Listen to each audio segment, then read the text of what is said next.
Kemudian ngeten Pak pripun, nek ana wong dijaluki sepuro kok mboten purun pripun? Ada orang yang dimintai maaf tapi tidak menerima maafnya.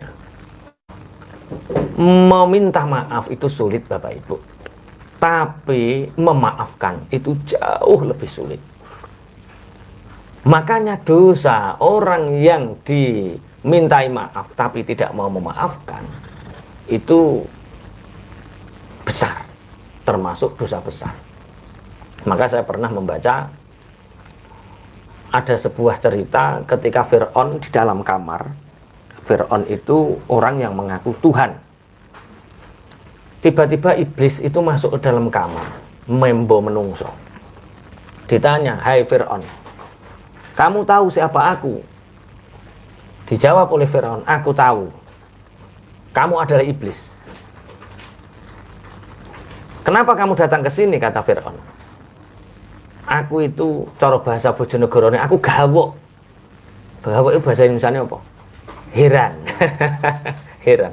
Aku heran karo sampeyan. Aku heran denganmu wahai Fir'aun. Kamu ini manusia yang fana, manusia yang rapuh, tapi beraninya kamu mengaku Tuhan. Sedangkan aku iblis, tercipta dari api, lebih kuat darimu, lebih panjang usia darimu, lebih sakti darimu.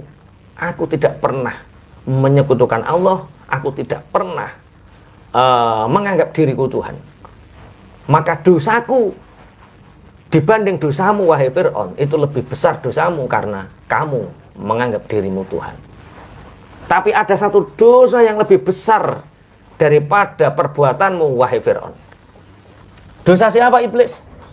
Yaitu dosanya orang yang dimintai maaf tapi tidak mau memaafkan. Yu nekku duwe salah sepuro yu sing akeh, nek aku duwe luput sepuro sing wis ya wis yu winginane tak jak geger gara-gara urusan duit sakmono wae sampean tak jak geger sepurane sing akeh yu yo. Piye nek muni? Penak menjaluk sepuro. Orang ngarah tak sepuro. Sampai mati orang ngarah tak sepuro. Sok ben ning akhirat. Orang-orang yang seperti ini, Bapak Ibu, orang-orang yang seperti ini dosanya lebih besar daripada Fir'aun. Karena dia mengaku dirinya suci.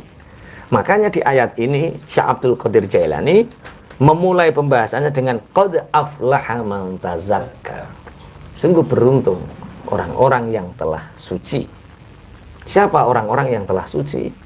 Orang yang melakukan puasa Ramadan dan memaafkan saudaranya sehingga dimasukkan oleh Allah ke dalam surganya dan dijauhkan dari api neraka dan dijauhkan dari afat dan balaya di dunia. Semoga kita termasuk orang-orang yang disebut Allah dalam qad aflaha man tazakka. Allahumma amin ya rabbal alamin. Makanya saya senang baca kitab Hunyah karangan Syekh Abdul Qadir Jailani ini karena memang banyak ungkapan-ungkapan klasik. Nah, saya contohkan, kalau kita mengenal khitan, orang menyebutnya khitan itu dimulai dari periode Ibrahim. Tapi ternyata sebagian ulama bukan, khitan itu satu ibadah sing kuno mekuno tidak dimulai dari Nabi Ibrahim, tapi dimulai dari Nabi Adam alaihissalam. Nanti tak sambung. Apakah seperti itu? Ya, kalau kita sudah maklum ya, Nabi Ibrahim umur sekian tahun kemudian dapat perintah untuk khitan. Ternyata khitannya Nabi Ibrahim menurut sebagian ulama juga itu ittiba, ikut terhadap Nabi Adam alaihissalam. Jadi Nabi Adam itu ketika diturunkan oleh Allah dari surga dan berpisah dari Sayyidah Hawa, itu Nabi Adam berdoa kepada Allah, Rabbana zalamna anfusana wa illam taghfir lana wa tarhamna lanakunanna minal khasirin. Tapi dari doa Nabi Adam ini beliau bernazar kepada Allah, ya Allah, nek panjen kula tobat kula jenengan tampi Gusti, kula nazar ngetok sebagian anggota kula.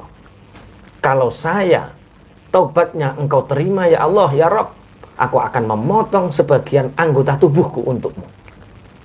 Kemudian fatalaqa Adamu mir rabbih kalimatin fataba alaih. Kemudian Allah mengirimkan pesan kepada Nabi Adam bahwa tobatnya diterima. Nabi Adam bingung. Aku telah bernazar untuk memotong anggota tubuhku. Apakah tangan, apakah kaki, apakah kuping, hidung yang aku potong. Kemudian, sedangkan para nabi dan rasul itu tidak boleh cacat. Irung pesek ora oleh, apa neh cacat.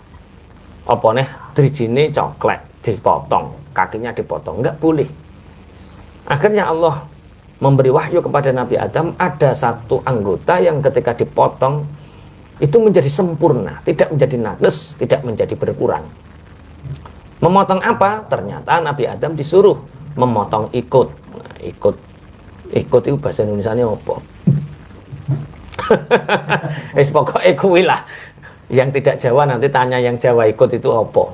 Tapi menjadi ibadah sing diarani khitan. Jadi memotong ikut tidak menjadikan kita menjadi nakes, berkurang, cacat, tapi menjadi apa? Sempurna.